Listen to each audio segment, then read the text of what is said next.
На всей реконструируемой протяженности ФАТ по меньшей мере трудится около 100 единиц техники и столько же рабочих.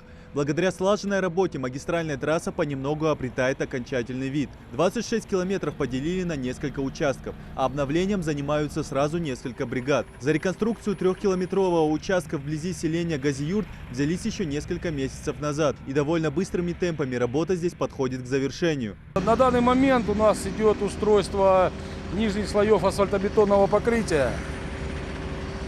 С последующим сбросом движения уже на вновь построенное полотно. На данном этапе работы проведены в размере 70% от общего объема на данном участке. Мешающие факторы здесь отсутствуют. А вот за другой участок трассы на 572-м километре строители взялись совсем недавно. Для начала нужно подготовить основания. Земли будут утрамбовывать до уровня асфальта. Рельеф федеральной трассы идеально сочетает наклон угла и протяженность подъема. На этом участке ведутся работы по устройству земляного полотна. Особых факторов нету, работа идет в нормальном режиме. Здесь будет разворотная петля, потому что на дороге первой категории поворот налево запрещен. Здесь машины будут разворачиваться со стороны Барсуков.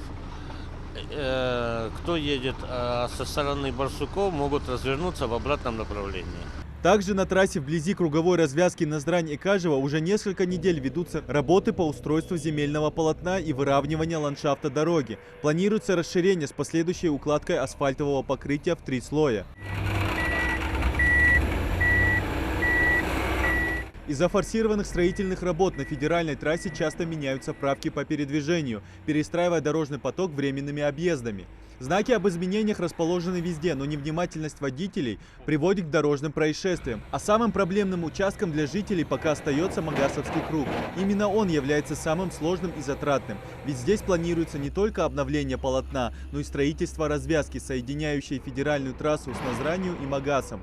Еще 2 такие же развязки возводятся рядом с Карбулаком и на месте Назрановского круга. Зимние морозы и другие факторы не повлияют на ход запланированных дорожных работ и сроков сдачи объекта.